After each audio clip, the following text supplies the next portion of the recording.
Y bueno, justamente en base a lo que nos estás contando y este conflicto, Gaby, vamos a comunicarnos con Eduardo Martínez, que es analista internacional, para que nos empiece a desandar un poco más sobre este conflicto. Eduardo, buen mediodía. Acá te saludamos Pablo Vicente, Gabriel Pulvirenti y Belén Martínez. ¿Cómo estás?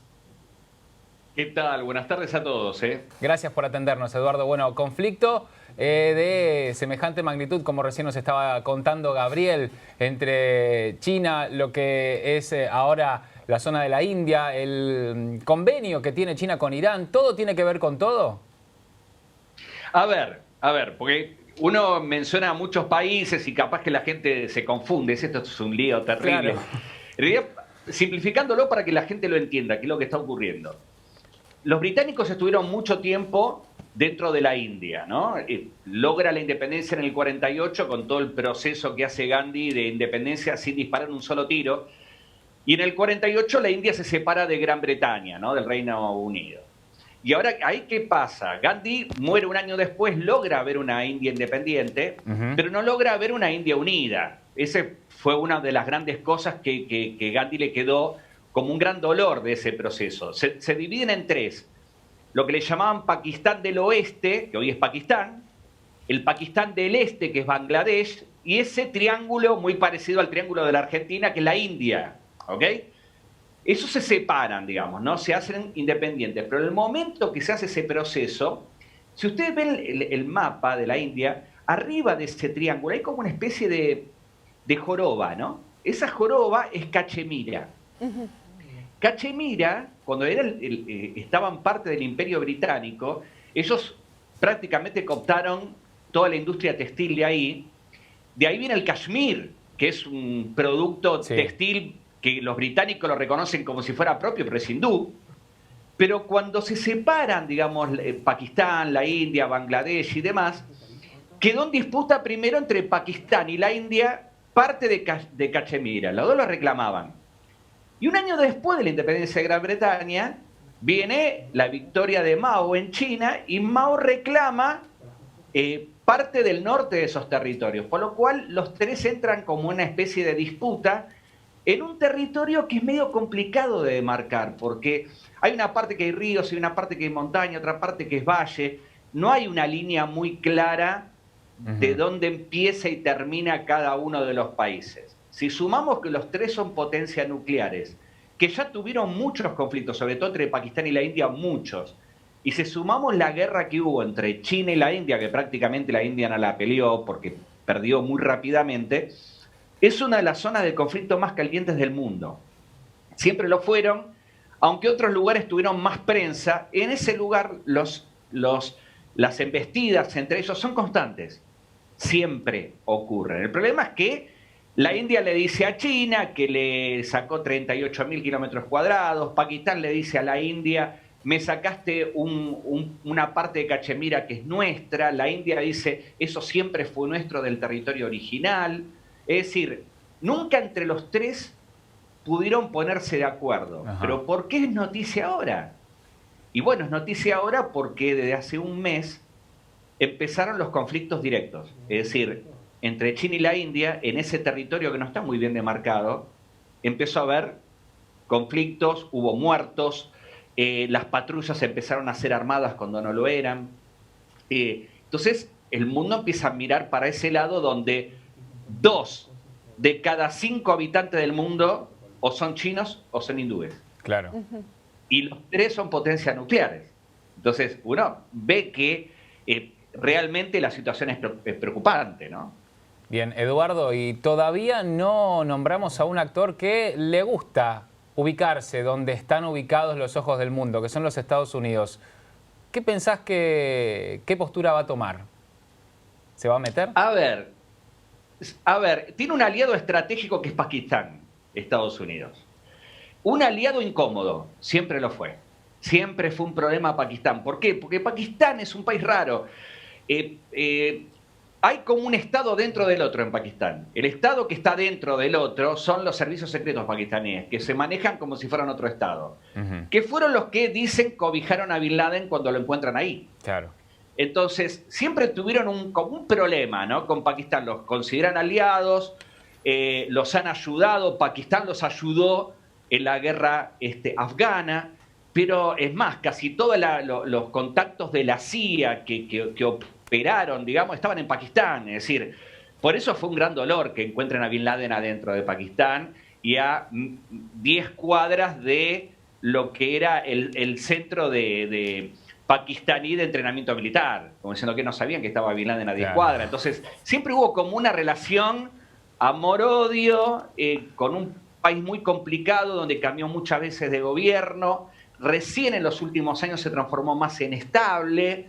Entonces es un aliado incómodo que no sabe Estados Unidos hasta dónde lo puede tener de amigo. Claro. Hasta dónde está jugando su propio juego. Hasta dónde confiar. Porque eso también es real, ¿no?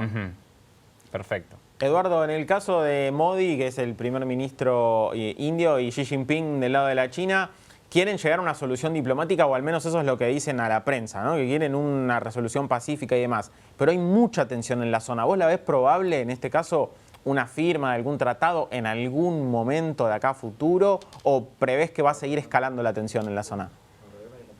A ver, yo creo que es más fácil resolver, aunque parezca mentira, porque este es el momento álgido, es más fácil resolver el conflicto entre la India y China que entre la India y Pakistán.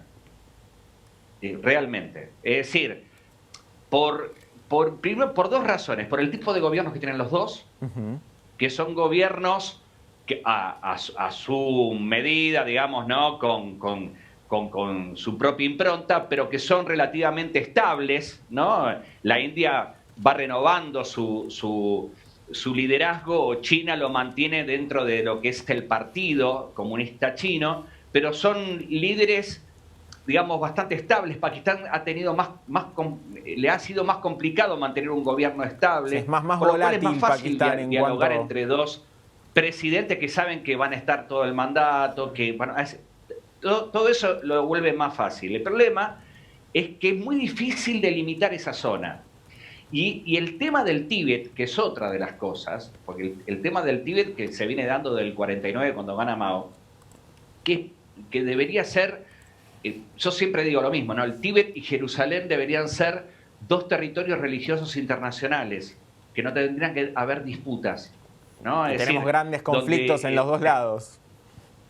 Claro, exactamente, que todos los peregrinos puedan ir, que no sea un territorio político de disputa. No tendría que ser, por ejemplo, Jerusalén capitán de nadie. Tendría que ser el lugar, por ejemplo, donde musulmanes, judíos y cristianos puedan acceder a los lugares santos sin que estén metidos en medio de un conflicto. Bueno, lo mismo pasa con el Tíbet. El Tíbet es una zona donde la religiosidad prácticamente es el propio espíritu de la zona, por lo cual siempre estuvo metido en guerras, en disputas, y en algún momento los organismos internacionales que están tan devaluados tendrían que resolverlo de esa manera. Claro. Porque, la verdad, capaz que la gente no lo sabe, pero hay antecedentes de esto, ¿no? Por ejemplo, la cruzada donde interviene Ricardo Corazón de León, que termina llegando solo, tenía dos aliados más, que era el francés y el alemán, los dos reyes, terminan, uno muere en el camino, el otro abandona la empresa. Cuando llegan, hacen un pacto con los musulmanes de 30 años, 3 meses, 3 semanas y 3 días de paz, en donde los peregrinos podían entrar en Jerusalén sin armas y ser un lugar religioso.